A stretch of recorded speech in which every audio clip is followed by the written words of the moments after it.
50 جنيه رز بلبن، 200 جنيه خبز، 40 جنيه. في ايه؟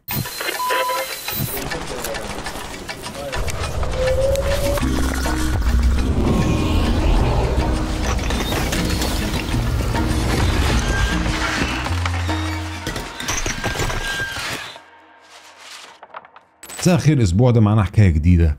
ايه حكايه النهارده؟ انا عايز اغير الاديتور ده، شوفوا لي اديتور تاني.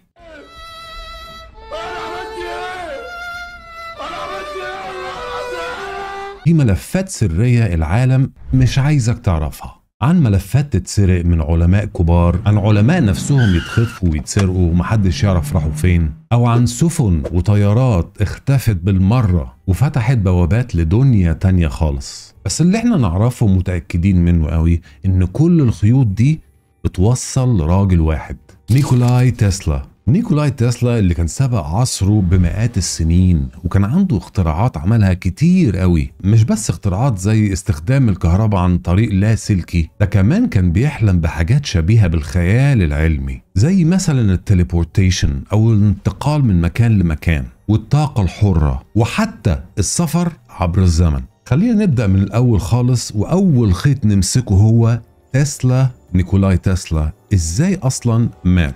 مبدئيا الراجل كان في غرفته في أوتيل اللي هو نيويوركر، وفجأة بدون أي سبب أو بدون أي إنذار، بغض النظر عن السبب إيه هو، ده موضوع تاني لحلقة تانية، ولكن تسلا اتضرب بالنار. ومن الطبيعي إن واحد زي تسلا من أبهر العمالقة والعلماء في الوقت ده إن يكون عنده زي نوتس أو ملفات أو ملاحق يقدر يكتب فيها كل أفكاره ومخططاته. كل ده كان فعلا موجود، كان موجود في شنطة في الأوتيل اللي هو كان عايش فيه. والغريب في الموضوع إن أول ما الحكومة الأمريكية فوجئت بإنه نيكولاي تسلا إنه اتضرب بالنار، اقتحموا الغرفة واختفت شنطة تسلا. ولحد النهاردة محدش يعرف الشنطة دي راحت فين، ولا أوراقه اللي مكتوب فيها أفكاره راحت فين، ولا أي معمل ولا أي متحف ولا أي مكان في العالم معروض فيه أوراق تسلا زي ما بنشوف مثلا دافنشي. لحد دلوقتي مخططاته موجودة في كل مكان، ولكن الشخص الوحيد نيكولاي مش موجود.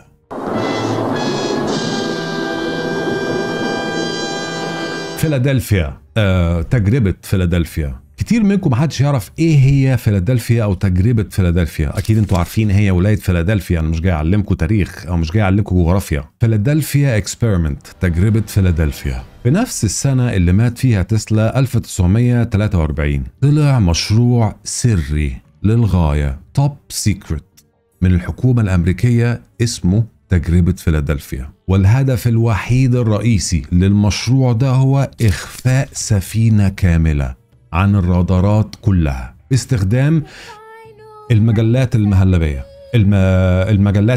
المجالات الكهرومغناطيسية، مجالات كهرومغناطيسية. وكل ده مستوحى من أفكار نيكولاي تسلا. وبدأت الحكومة الأمريكية في التجربة وفي التنفيذ تجربة فيلادلفيا. النتيجة؟ هقول لك النتيجة دلوقتي، بس الأول خليني أفكرك باسم السفينة. عايز تعمل عليها سيرش تعرف إذا كانت حقيقي أو لا. أنا هسيب لك أنت الموضوع ده، أنا تعبت لحد هنا. USS إلدريدج، أو بما يسمى باسم آخر في الUS Navy Marine الDE 173. ده كان اسم السفينة اللي تم عليها تجربة اكسبيرمنت فيلادلفيا. وأول ما بدأوا يشغلوا الطاقة الكهرومغناطيسية بناء على أفكار تسلا، فعلا الطاقم اللي على السفينة بالسفينة اختفوا من الوجود. ما بقوتش اختفوا من مكانها ومشيت، السفينة اختفت بالمرة من فيلادلفيا النيفي يارد، وظهرت فجأة بعد مئات الكيلومترات في منطقة فيرجينيا، وبالأخص في منطقة اسمها نورفولك. وبعدها بلحظات رجعت ظهرت في فيلادلفيا. حاجة تجنن العقل، حاجة ما كانش حد يستوعبها ولا يفكر فيها. انت بتتكلم في الأربعينات يا محترم. والسؤال اللي يتسأل هنا مش انه سواء التجربة نجحت او فشلت او حتى اعلنوا عنها او لا ما اعلنوش عنها الحكومة الامريكية، وده حاجة طبيعية جدا. حاجة زي كده عمر ما حد هيعلن عنها. اللي شغال بالي واللي خلاني اسأل اللي حصل للطاقم اللي كان على السفينة. الطاقم اللي كان على السفينة تقريبا بيعد فوق 100 عسكري. بعض منهم لما رجعت السفينة كان جزء من الحديد بتاع السفينة لازق في السفينة هو والحديد حاجة واحدة. يعني بمعنى آخر الله يرحمه، والبعض التاني اختفى تماما لأنه ما كانش ليه وجود، واللي اتبقى من الطاقم شخص واحد بس. خليك مركز معايا في النقطة دي عشان هنرجع لها تاني، خاصة الشخص اللي اتبقى ده. نظرية الانتقال عبر الأزمان أو التليبورتيشن. العلماء اللي ابتدوا يشتغلوا في الموضوع ده، وطبعا ده كان توب سيكرت في الحكومة الأمريكية في الوقت ده، كان شغلهم الشاغل ان هم يعرفوا ازاي ينتقلوا من مكان الى مكان من غير ما يتحركوا سنتي واحد، وهو ده التليبورتيشن. مش بس مجرد اختفاء بصري، لا، ده سفر عبر البعد الرابع للزمن. انت بتتكلم في حاجة فوق انه العقل يستوعبها بالمرة. انا نفسي مش فاهم يعني ايه. طبعا كل دي قصص وكل دي حكايات مكتوبة وموجودة على الانترنت وفي التاريخ، ولكن اللي شد انتباهي كل ما ادور على حاجة ليها علاقة باللي حصل ده وايه اللي حصل في تجربة التليبورتيشن او الانتقال عبر الازمان، كان دايما بيظهر لي اسم الشخص ده لما بتظهر تجربة فيلادلفيا. ألفريد بليك،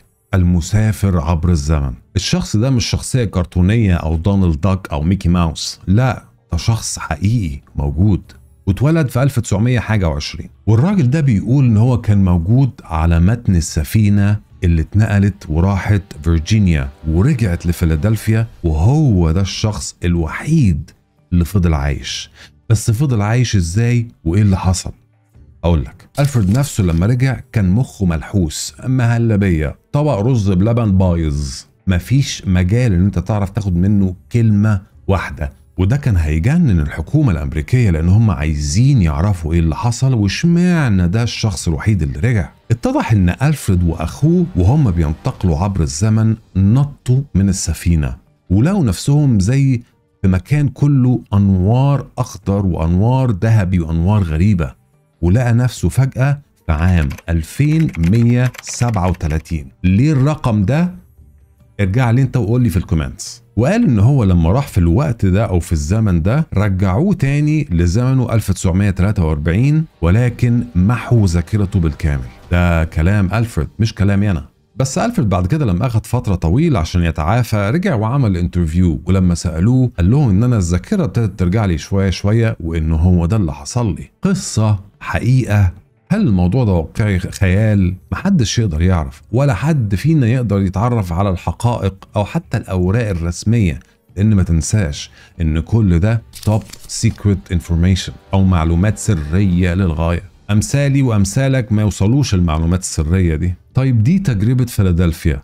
تعال نروح على تجربة سيرن أو سيرن وتشغيل مصادم الجسيمات. أصلا كلمة تشغيل مصادم الجسيمات دي أنا مبدئيا مش عايز أروح عند أي دكتور يقول لي أنت محتاج تشغيل مصادم جسيمات وأنا مثلا داخل له عندي ديسك ولا عندي مشاكل في اللوز، بيقول لي كده هروح على طول. ما علينا. المهم النظرية من سيرن بتقول ان هم بيحاولوا يكتشفوا الكون بيشتغل ازاي والزمن بيشتغل ازاي، بس في نظريات تانية بتقول ان هم مش بس بيحاولوا يعرفوا ازاي الجزيئات بتشتغل في الكون، دول بيحاولوا يفتحوا بوابات تانية لأبعاد زمنية تانية في الكون، بوابات تشبه اللي حصلت في فيلادلفيا اكسبيرمنت. وبما ان اوريدي في شركات او في منشآت خلينا نقول عليها بتحاول توصل لموضوع البوابات اللي بتحاول تروح عبر الزمن، ولو هنتكلم عليها يبقى لازم نتكلم عن حاجة اهم من دول كلهم، وهي البوابات النجمية اللي موجودة في العراق.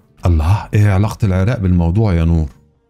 اصبر هقول لك حالا، اصبر صبرا. لو رجعنا بالتاريخ لورا شوية بترجع ايه؟ مش مرشدير ده. حضارات العراق القديمة زي السومريين والبابليين اتكلموا كتير عن بوابات سماوية بتفتح ليهم العلاقة بين أو التخاطب بين السماء. دي كلها نظريات، هي كانت عبارة عن بوابات نجمية كانوا بيستخدموها للتواصل مع الكائنات السماوية والتنقل بين العوالم. أنا هسيب الموضوع ده في إيدك، خد عندك أهو، أنت اتصرف، أنت حر. المشكلة إنه الأساطير دي مش بس حكايات، ده في دلائل مرسومة على الجدران بتاعت حضارات العراق لحد دلوقتي. الكلام ده كبير والكلام ده مش سهل ان هو يتفسر واي حد يستوعبه واي حد يفهمه. في ناس كتير ضد الكلام ده وفي ناس كتير تتكفر بالكلام ده. بس انا مش هنا عشان اقول لك تؤمن بايه وما تؤمنش بايه، انت شايف ده صح ولا غلط، الموضوع ده يرجع لك. انا بس بحكي لك القصة وانت حر. وده اللي وصلنا للغزو الامريكي سنة 2003. هنا بقى نيجي عند النظرية الكبيرة، البلوز الكبير، الموضوع اللي فيه الدهم كله والدسم كله. حكاية امريكا، لو جيت اسألك سؤال واقول لك هو حكاية غزو امريكا للعراق كانت ايه بالظبط، او الهدف منها كان ايه؟ انا عارف الرد هيكون حاجات معينة وكلنا عارفينها. صدام حسين، البترول، منتجات الألبان. منتجات الألبان؟ مين اللي كتب الكلام ده في السكريبت؟ شيلوا الكلام ده من السكريبت. معظم النظريات بتقول ان هو كان عشان البترول وده السبب الرئيسي. في ناس تانية كان بتقول عشان صدام، انه كان في مشاكل كبيرة بينه وبين امريكا.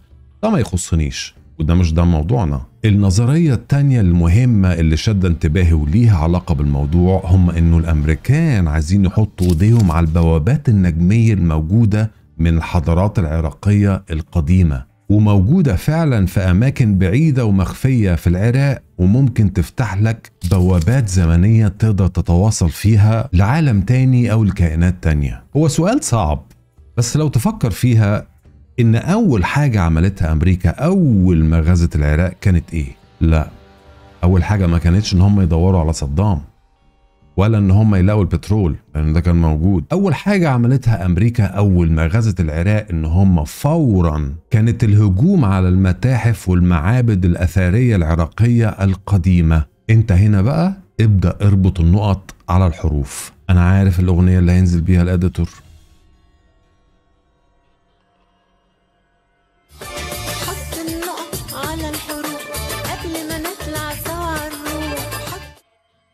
اوكي تمام، انا ما اعرفش هو بيعمل معايا كده ليه الاديتور، انا مش فاهم. المهم حط النقط على الحروف قبل ما نطلع سوا على الروف. خلاص اوكي.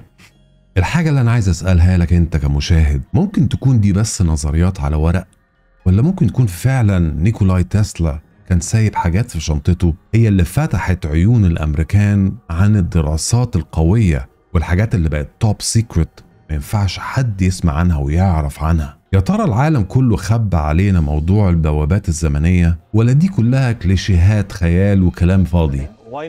ليه لا؟ ما تنساش تقولي رأيك ونظرياتك ايه في الكومنتس، انا يهمني جدا اعرف بالظبط رأيك ايه. ما تنسوش تعملوا لايك وسبسكرايب وكل الكلام الجميل ده. اشوفكم الاسبوع الجاي.